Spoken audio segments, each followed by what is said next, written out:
Welcome back to CryptosRUs. I am George.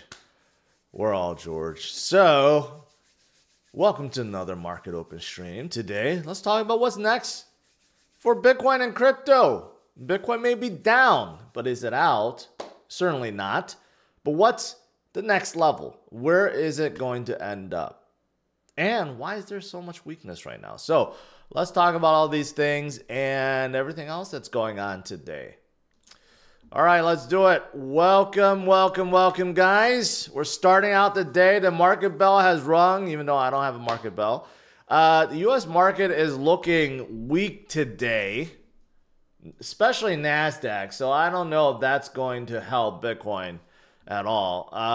Dow is down about even, but NASDAQ's down about 96, and Bitcoin is stuck right around 62,000 right now. Slow decline since yesterday. Yesterday it pumped up to 64.2, and then it started coming down. But can we see that reversal today? Let's see what happens. But what is going on? What is causing some of this selling, I guess? Well, there's two things. It's hard to pinpoint. I mean, this should be a good thing. FTX did say that now they have all the money. In fact, they have more than enough money to pay everyone back and give interest. That's how much money they have. So it makes you wonder if SBF really lost it all, or they just ended up finding it, because how did they get back everything? Which is kind of interesting, because according to this, FTX owes creditors about $11.2 billion, yet they have between $14.5 to $16 billion to distribute. That's like an extra $3 to $5 billion. Where did that come from? You know, but anyways, the good news about this is, if you guys did lose money at FTX, you're going to get that back and more. It's not like Mt. Gox where you have to wait like, 10 years and still not get it back. You're going to get it back soon. One of the things I guess SBF did very well was invest in a company, an AI company called Anthropic, which got bought out by Amazon. So they did sell the shares in that, earning about $900 million, almost $1 billion. But where did the extra $3 or $4 billion come from? No idea. No idea. So this is a good thing, I guess, except I'm wondering if FTX needs to sell in order to make the cash to give back. I don't know. Again, it's really hard to detect who's actually selling right now, at least the last few days. Maybe it's FTX. Maybe they're trying to raise cash right now because they're paying back everyone in cash, not in crypto. So there's that. And then there's this. Yesterday, we had a net outflow from the ETFs, only 19 million. Very, very small. So it wasn't like a negative $100 million outflow day or a negative 300 million or something like that. It was just negative 19 million. Wasn't that bad at all. You can see BlackRock did sell, but they only sold 50 Bitcoin. Considering they have 100-something thousand, that's nothing. Grayscale did sell a little bit, about 29 million worth, 453, but we had good inflows for Fidelity, ARK, and Invesco. So they're not the reasons why Bitcoin is going down. In fact, I have more to show you guys that these big boys are still loading up. So it's kind of curious right now. Kind of curious why Bitcoin is trending down right now. It could be because we got a lot of lettuce hands and paper hands that are just quite bored. It was very, very, very exciting for a long time. We had 7 straight months of up until April, when we came back down, and we just started May. It could be because April soured, I don't know, a lot of these new people that came into the market, and they're bored and they're deciding to sell out right now because they don't know what's coming next, right? We got retail investors that are panicking, yet the big boys, the whales, the institutions are loading up. In fact, this is a Google search interest for the term crypto. It is lower now than when Bitcoin was at 20,000. Again, showing that retail interest, retail investors are very, very low this cycle. Very low this cycle. Can you imagine being more bearish now at 62,000 Bitcoin versus 20,000 Bitcoin? It's 3 times higher, yet the interest for crypto is lower. Take a second to think about that, okay? That's the unfortunate thing, and that's why memes are so hot right now, because most people out there, they're not searching, okay, at least the retail people, they're not really searching for the next L1 or L2 or hot dApp to invest in. They're looking at memes specifically, right? And the institutions are looking at Bitcoin. So that's kind of like the weird thing that's happening this cycle. It's actually quite weird. But nevertheless, they will FOMO in. When things start moving up again, that's when retail FOMOs in. And unfortunately, that's usually the wrong time to be buying. Right now is the time to be buying. Anytime we're low, or you could argue just DCA over time, set a schedule and forget about it. That's how you're supposed to do it, right? Here's another key indicator that points to a period of calm in the crypto market. Okay, you could also say it's just boring, I guess, so to speak. It's the same. But like I said, these big boys are still loading up. Mr. 100 bought 500 Bitcoin yesterday. Out of the blue, he bought more than what was produced. There's only 450 being produced per day. He himself bought 502. Just think about that. Okay, so basically everything new that are set to be mined or found by the miners are already spoken for. There are no new Bitcoin.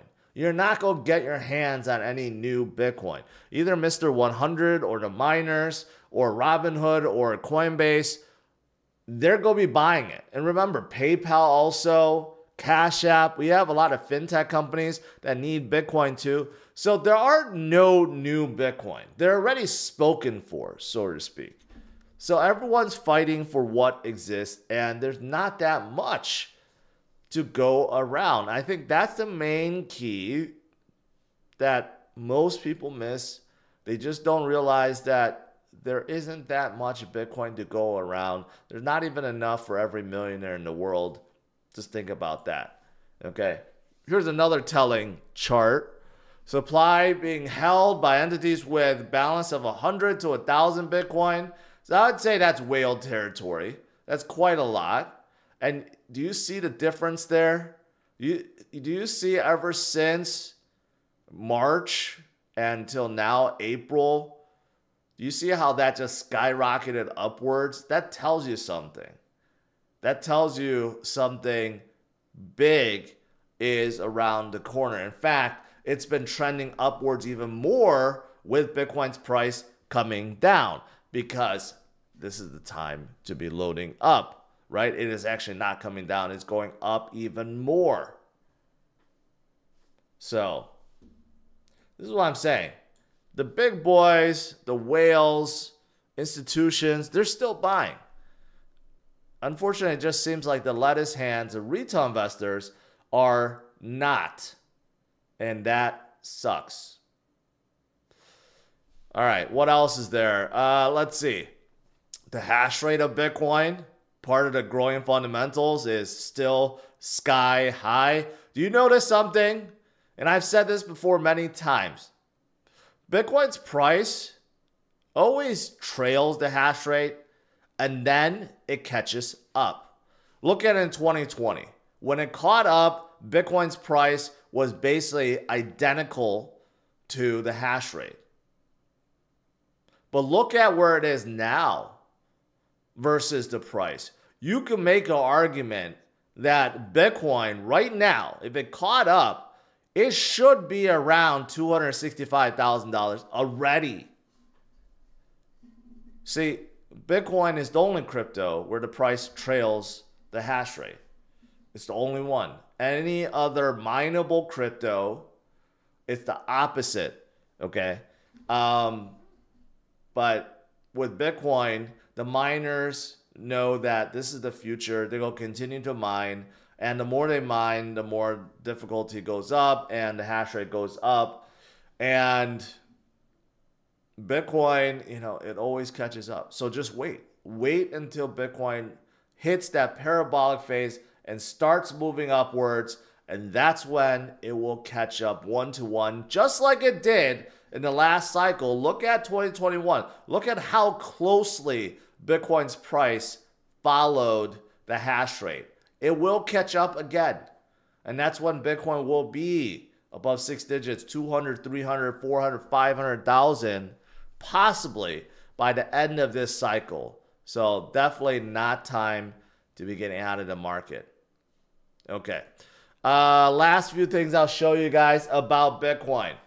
From a TA perspective, well, this is looking like a giant bull flag.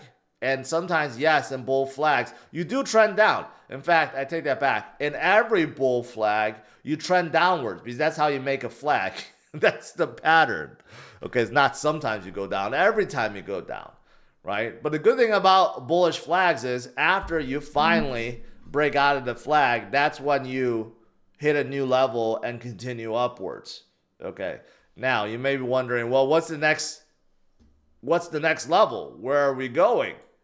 Well, according to the order books of all the major exchanges, it's just really light volume.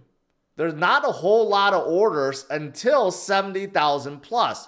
On Binance, you don't really see a lot of sell walls until 70,000 plus. And a lot of these, you know, like Coinbase, for example, most of the big sell walls are around 75,000, right? So, I mean, if we just need a little push and we're back to 70,000 plus, that's what it looks like. And a little bit more push past 75, that's when we'll hit 80s and 90s like it's nothing. Because right now it just seems like most of it's stacked up around the 70 to 75,000 range. But when we break through that, get ready. We don't know where we're going to end up, right? We just need that little push, so that's probably where we will end up. And on the grand scheme of things, of course, we know that a halving event is the most bullish catalyst of any cycle. First time after the halving event, you can't see because this is zoomed out, but you know, around the halving event, you have dips. Okay, little dips. First time we went up 5,000%, not too shabby. Then 2,000%, not too shabby. Then 800%, not too shabby. This time around, anticipate only 300%. I mean, diminishing returns, right? You're not going to have the same kind of effect. We're not going to go down up 5,000% by the end of this cycle. That would be ridiculous.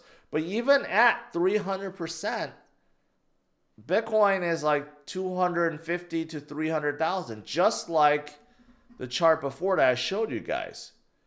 So this is where we are ending up. Okay, guys. So in the meantime, things can get boring, can get stale, can get downright scary. But just focus long term. Remember that Bitcoin does not care about anything. It's set by code. It's beautiful and will continue to operate. And just know that over a long haul, the demand is only going to go up and supply is only going to go down. It's a certainty. Unlike anything else out there, demand might go up, but supply also goes up. Or demand might go down. In the case of fiat, demand is going to go down as the supply goes up. That's the worst combination. With Bitcoin, it's the best. Supply is going to go down, but the price and demand is going to go up, which means the price is going to go up, right? All right. So that is what I want to say about Bitcoin. I did see this too. This is kind of unfortunate. I did mention this last night. Grayscale decided to pull its futures ETF plan. For whatever reason, they wanted to convert their Ethereum trust into I guess a futures ETF. I thought they were trying to go with a spot ETFs. So maybe I'm wrong there. But nevertheless, they decided to just cancel days before a deadline with the SEC. No one knows why. And I guess a lot of people decided to short Ethereum afterwards. I mean, Ethereum is down the same level as Bitcoin today. So I don't know if they're really shorting it more. But it's a curious move why Grayscale decided to do that days before its deadline. No one really knows. But something else that's not good for Ethereum is it seems like the Ethereum Foundation is selling more and more ETH. So they decided to sell another 3 million worth of ETH about an hour ago, according to this, which was 4 hours ago. So it was like 5 hours ago. And you could see the times that they have sold ETH. Sometimes towards the bottom, unfortunately. And sometimes toward the top, but mostly when it's on the bottom. But, you know, who knows what they're using it for, to fund initiatives, to fund developers, or whatever. I don't know. But the two news combined together can't be that good. Yeah, that's about it. That's about it. Right now, Bitcoin is still holding around 62, a little bit below. Let's see, the U.S. market is still red, but recovering a little bit. That's good. All right, let's do some Q&A.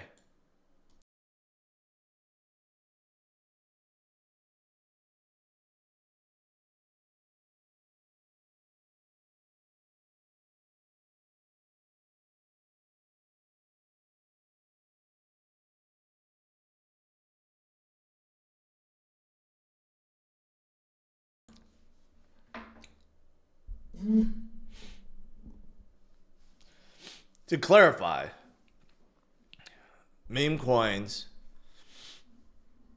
they're not the only thing that will be, you know, they're not the only, what do they call it, niche that will be hot, right? Even though I said it's going to lead this market, which I still think it will. But there are many other narratives and niches that will do well, okay? So don't mistake that in thinking that only memes will do well this cycle and none other. No, there will be a lot. DPIN is going to be a big thing, even though the funny thing is DPIN has been here for a long time. It just, there was never this term DPIN. It's a new thing, but infrastructure plays will always be good. L1s, L2s will be good, but right now you can see they're being carried mostly by the memes. All right, let me scroll up here. Let's see if I missed anything. Let's see.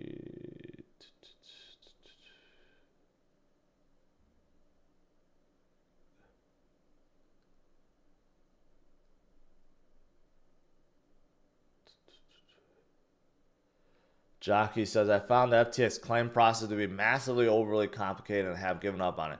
Yeah, unfortunately, they're usually like that. Easy Royal says 80K will be top. We have one last pump, but that's it. Yeah, I don't know about that. All right, let's see.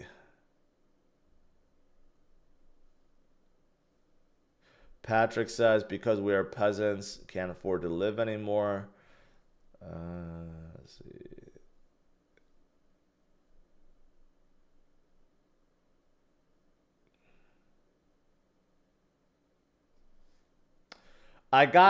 Robert says, I got a big possible loan. Do we think it will go down to 56K again? Didn't have loan ready. You know, here's the thing, okay? You never want to buy Bitcoin or crypto with a loan, with a credit card, with borrowed money at all. You don't want to do that. That is a horrible idea. You don't also want to put down collateral like your Bitcoin to borrow against, even though it seems like that's so safe. Don't do it. Rule number one when it comes to investing, it doesn't matter what, really. Never invest more than what you can afford to lose. And if you have to borrow money to do that, then that means that's money you can't afford to lose, right? So don't do it.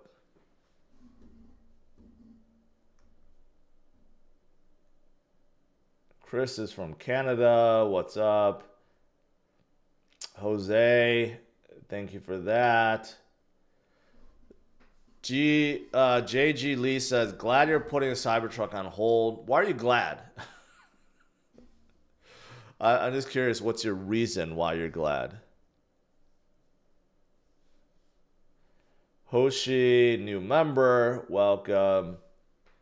How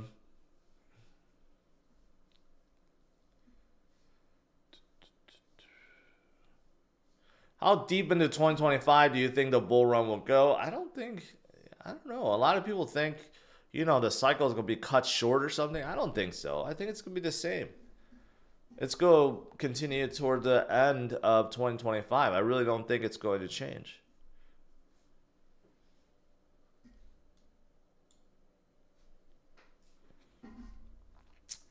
ZS asked, do you think AVAX and ADA can reach previous all-time high and do a 2x after that?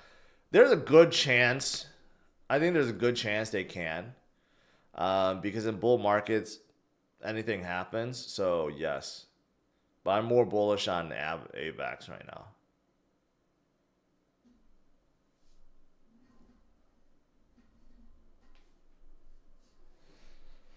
Jose says, cut up your credit cards. If you can't pay it off every month, go listen to Dave Ramsey. Yeah, I mean, Dave Ramsey is the king of how do you describe Dave Ramsey? I guess financial education, basically helping people to get out of debt. But after that, that's it.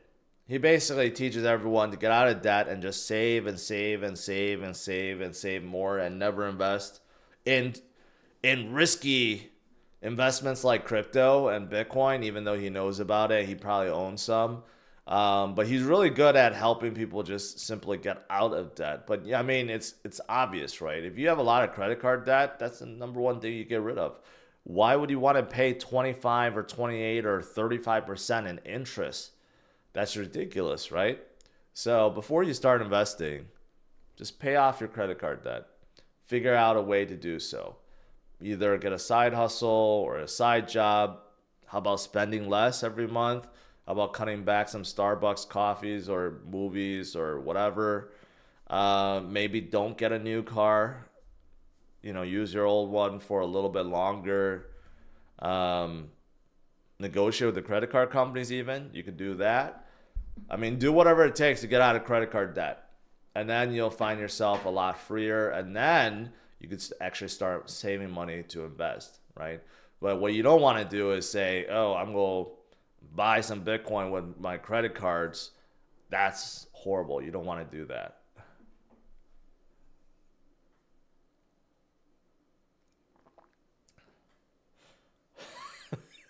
Dave Ramsey, king of the peasant. Aren't you concerned about FTX dumping Sol holdings? No, because they sold it already. They sold it to these VCs. I covered that like a month ago. Yeah, Jay, that's what I was looking for. Common sense. But it's really not common sense, though.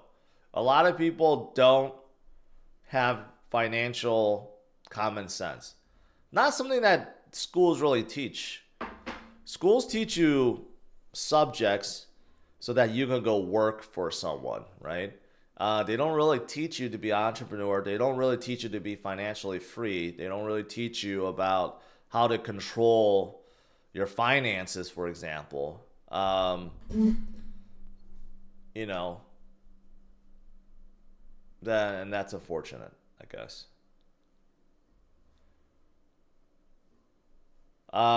Busby, thank you. Cut back on the spearmint rhino trips. That will certainly do it. Okay, yeah, if you cut back on those rhino trips, that'll help you get out of debt.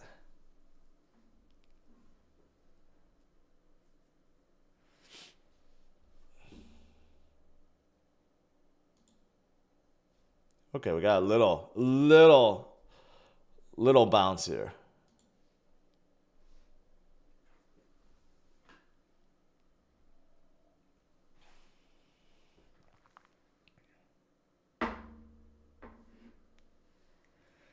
Dave's Digital said, did you see the new TED Talk with Scott Galloway? He describes how the youth in the U.S. are in an absolutely hopeless financial situation. Well, no, I did not, but here's what I'll say about that. Every generation probably thinks so about the youth, but I will say this current financial environment that we're living is probably the worst that we've ever had it before. I just got done last night. I've been waiting to watch this old movie called Margin Call that came out in 2011. And it was basically this nameless firm that found out all their mortgage-backed securities are garbage, and they had to make a decision whether or not they should dump it. And it's always like that. In the movie and every financial disaster or recession we ever had, basically everyone's just saying, greed takes over. No one knows when the end is, right? But when it comes, it's going to get really bad. Governments are the same way. It's not just Wall Street. It's not just people just blame Wall Street, but the governments are the same way. That's why a lot of governments around the world, they have hyperinflation. You look at like Argentina, for example. I can't even imagine. You see your money inflate to nothing basically every year. They suffer from like 70%, 80% inflation rate per year. That's crazy. 80% of your money goes worthless every year. And that's due to greed and improper management from the government. And a lot of countries are like that. The US, we're in a lucky situation where the US dollar is so strong and everyone wants it. So we're able to issue bonds and borrow money whenever we want and print money so far, because again, the dollar is so strong. One day, when that's not the case, when the USD is not the standard, we won't be able to do that, and we could go down a spiral path just like Argentina, just as quick. So basically, you can't trust anyone else to help you. I guess that's my point. Not even the government. You have to figure out how to help yourself. Get out of debt first, then buy assets that will only go up in price and will be helped by inflation. Okay, because inflation helps assets go up in value.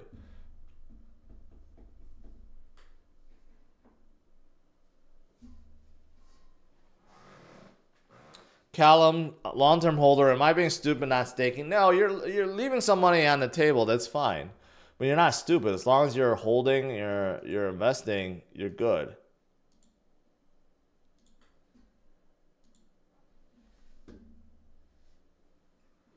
Will Gary be fired soon before insanity goes all the time? I don't think Gary will just be removed. Okay, I think, with the next presidential election coming up, he will just be removed.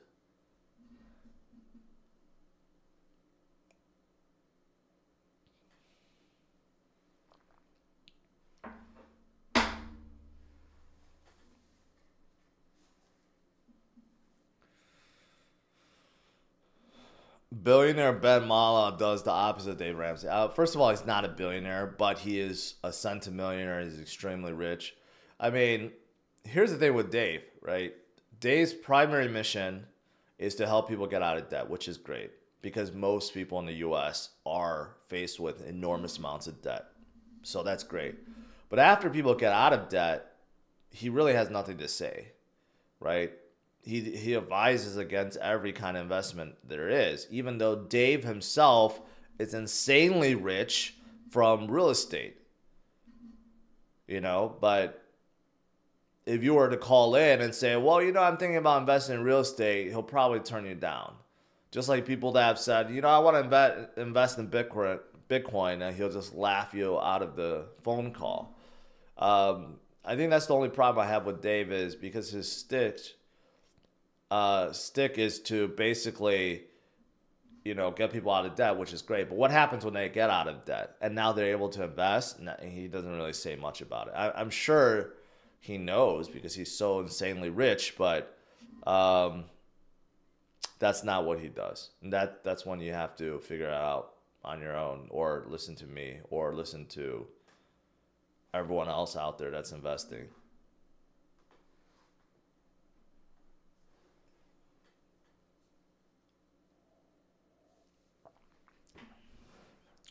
The US will never get out of debt. They have basically written that off. The trillions, we're above 35 trillion in debt, going to be 36 trillion soon. The US never plans on paying that off. Just imagine that.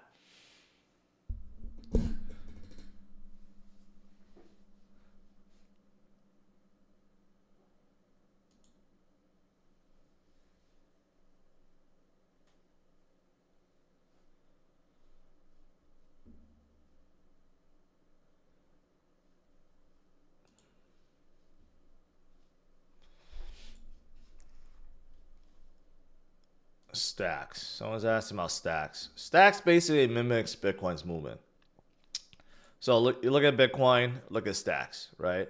But stacks actually moves a little bit faster, which means if Bitcoin sells off, stacks sells off even harder. But generally, Bitcoin and stacks moves in the same pattern.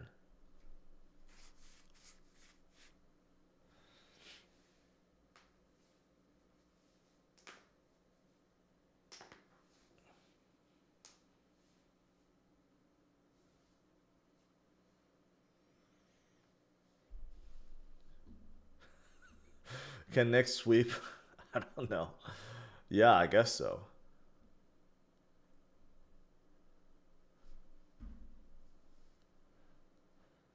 Not going to lie, I'm getting impatient. Hey, you know what? Patience is the price of admission for crypto. It really is. Because there are times you have to wait for years. Years. Okay? A lot of people that bought in at the very top of 2021, they had to wait until, what, now? 3 years to break through for some. But for most that actually had the discipline to DCA along the way, well, they're already in the green, right? But there are still some that you can argue will still down after 3 years. There will always be some that make the case, well, how is Bitcoin the greatest store of value when it's still down after 3 years? Again, it just comes to patience. Because when you have patience, this happens. And sometimes it takes years. Years upon years upon years upon years. Okay? It's the same thing that Peter Schiff says. I mean, he was calling for 5,000 Bitcoin back in 2000 or 2011, right? Waited 10 years and it's still not at 5,000. It barely broke 2,500. Think about waiting 10 years to see an asset only go up like, 20 or 30%. That's called true patience. With Bitcoin, you go back 10 years. I mean, come on now. You go back 10 years, that was in the first post-halving rally when Bitcoin was still like $20 or $30. So you just have to have patience. The price of admission, really. And if you have it, you're going to make boatloads of money.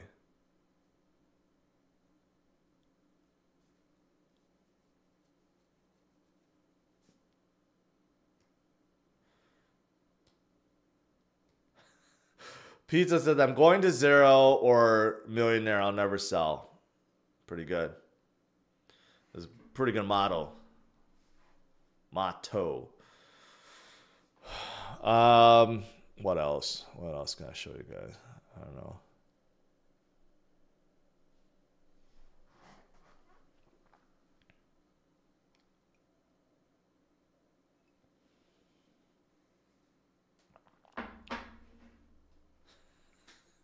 I'm debt free and I still hate my Bitcoin today. It's okay. It's okay. It's there are some days that are just frustrating. None of us are robots. We have emotions. I get it. But just think about this. Just think about where Bitcoin's going to end up after this cycle. It's not too far-fetched from where we are. When Bitcoin was around 16,000, 17, 18, 19, 20. This was the beginning of 2023. And you guys could go back. I should find some of those videos. When Bitcoin was around 16,000, 18,000. And I showed charts like this, how we have a halving event to look forward to, and how Bitcoin will break its previous high and go higher to 200, 300,000 by the end of the cycle. Back then, no one believed it. Everyone was saying that, you know, all I do is pump hopium and nothing will ever happen. Bitcoin will never break its 2021 top, and there's no way we're going to hit 6 digits, and you know, yada yada yada, right? Just kind of like how some people are feeling right now. But that was when we were below 20,000. We were at 60,000. We did hit 70,000. We did break all-time high already. So a lot of those things have come true, and I really believe that this cycle is going to end up in a way that we can't possibly imagine. Some people think we're going to top out 80, 90, 100K. I don't think we are. I think once the FOMO truly hits, the FOMO train really hits, we're going to see ETF inflows of $1 billion plus per day. And we're going to hear a lot more companies embracing Bitcoin and putting Bitcoin in their treasury. And then that's when retail FOMO comes in. And it's going to drive Bitcoin higher to heights that we can't even imagine. Some of these crazy numbers that we're throwing out now, $200,000, $300,000, $400,000, $500,000. I'm telling you, that is what I truly believe in. This end of this next cycle is going to be amazing.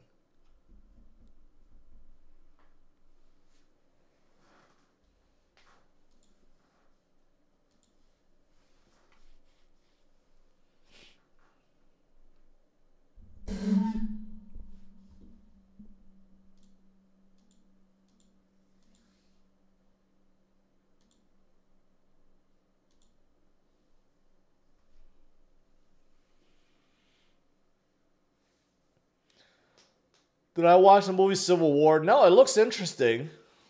It looks interesting, but it didn't get really good reviews. So I don't know. I'm debating if I should watch it.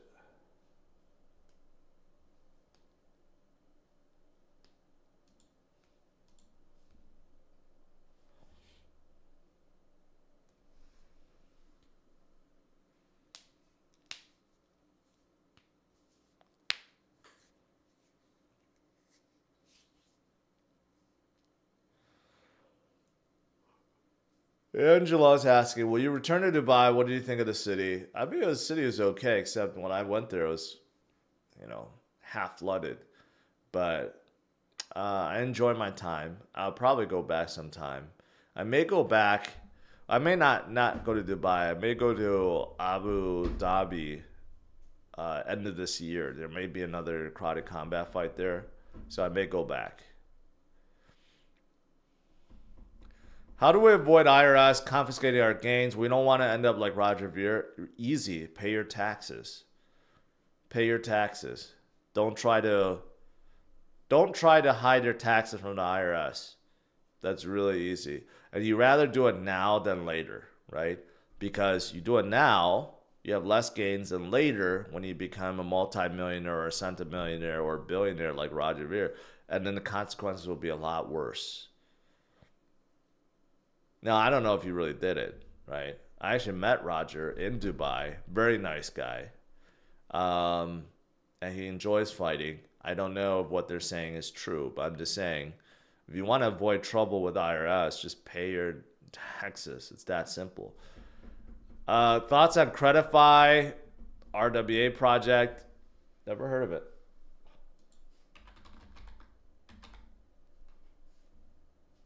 It'll show up.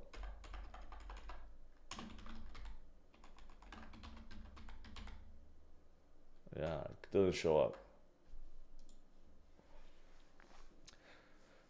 Ali, new member, welcome.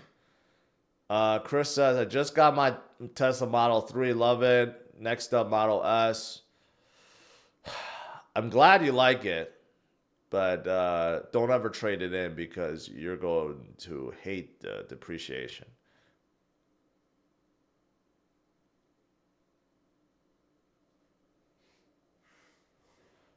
Jose, yeah, my house is 100% complete. The pool is finally complete. The kids are enjoying it, so yeah, I would say everything is complete finally. Uh, Serg, Crypto Serg.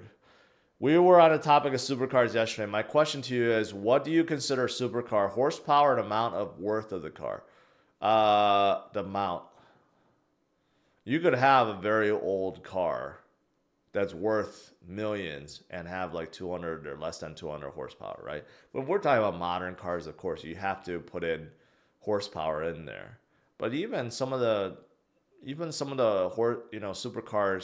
from the last 10 years, they don't have a lot of power compared to the power output now. Like one of my favorite cars is the 2005 Ford GT.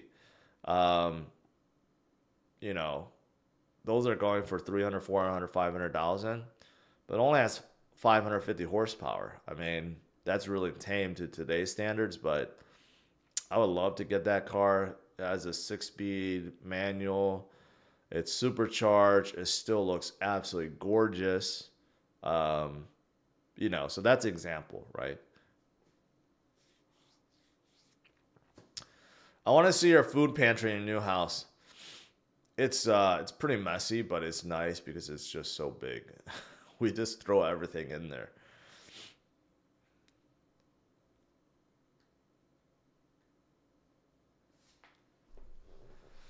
I guess one of these days I could film a little more around the house. I did that with my Lego room before.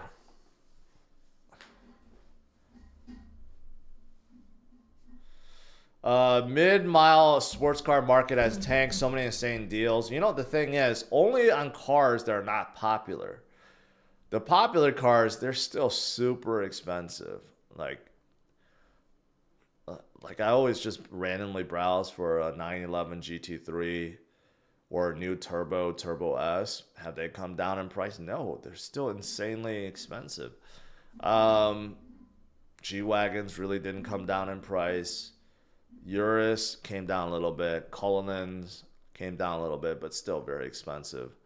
EVs have tanked like 70%.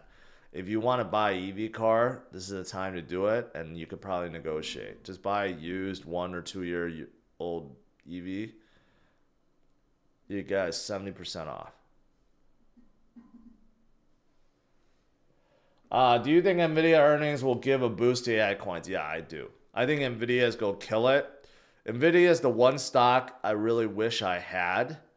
And I missed that total climb. Like, I just didn't see the AI thing early enough. And, man, NVIDIA is going to be the biggest company in the world soon. They're number 3. They will surpass Apple soon, and they will surpass Microsoft too.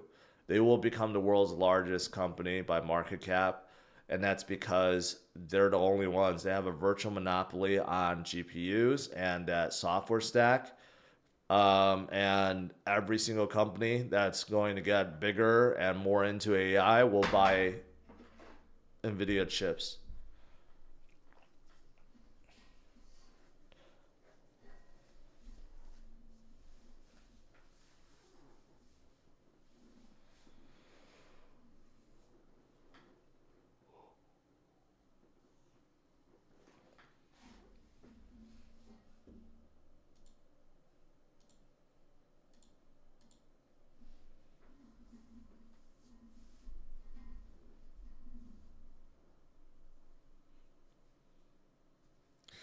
What's the minimum crypto you advise to hold to be able to have enough funds if I should retire from work in about 15 years? Minimum crypto, you mean like the dollar amount? If you want to retire in 15 years, you're set, man. Even buying Bitcoin right now, in 15 years, Bitcoin will be, I believe, well above $1 million each. So even having one Bitcoin will give you a millionaire, will make you a millionaire in 15 years for sure. It'll come before that. The thing is, if you're really holding for 15 years, I can't advise you to buy anything else other than Bitcoin because I don't know. In 15 years, As much as I like Solana, I don't know if it's going to be around in 15 years. Something else may be hotter and replace Solana. Ethereum's definitely not going to be around. And some of these others, I don't know if they're going to be around. So if you're truly going to hold for 15 straight years, just stick with Bitcoin.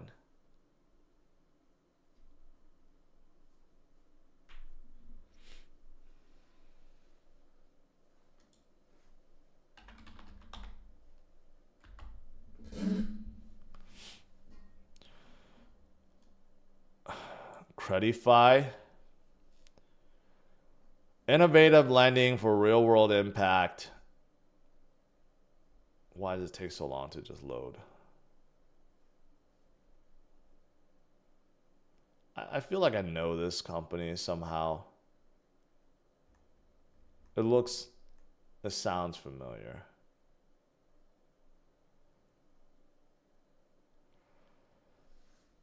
Crypto lending collateralized with real world assets. Like I said, if you're going to be in crypto, don't do it.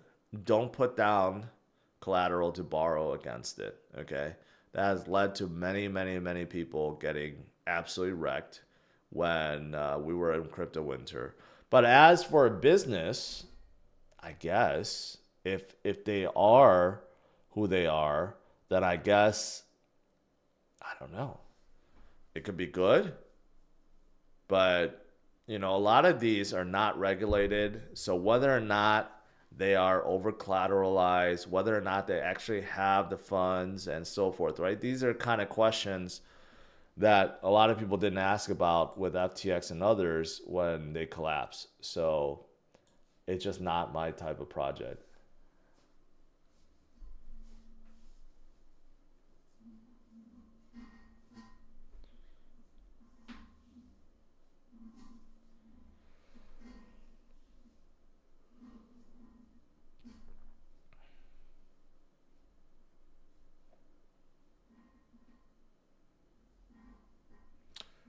I'm trying to get my wife a side hustle for crypto. That's funny. With the government, as you say, trying to crack down on crypto, does this scare you, or do you see the future of crypto bright? No, it doesn't scare me one bit because they can't shut it down. And keep in mind that a lot of Congress people, they are crypto people now. So not everyone is against. Okay. So no. But if it really gets that bad, let's just say, for example, if it really, really gets that bad in the US, well, then I hate to say it, then it's time to get out and move somewhere else that's more friendly. But I don't think we're anywhere close to that. And I don't even want to think about moving out of the US.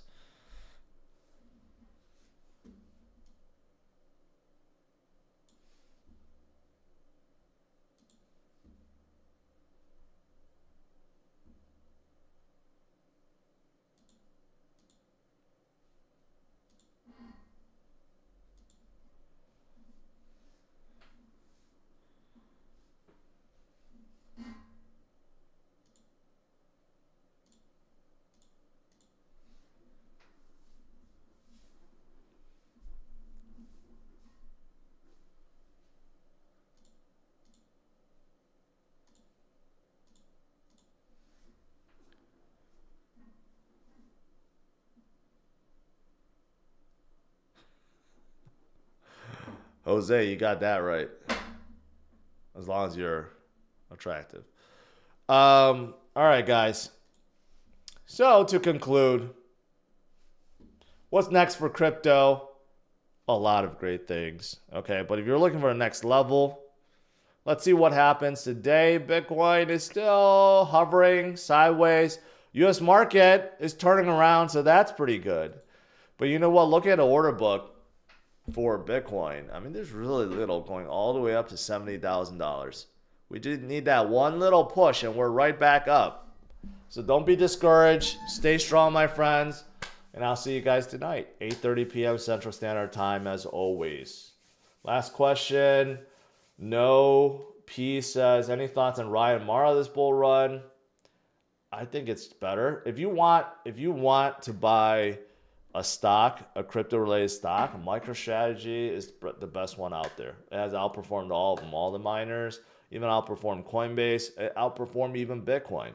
So I would say just go with MicroStrategy. All right. Take care, guys. Bye-bye.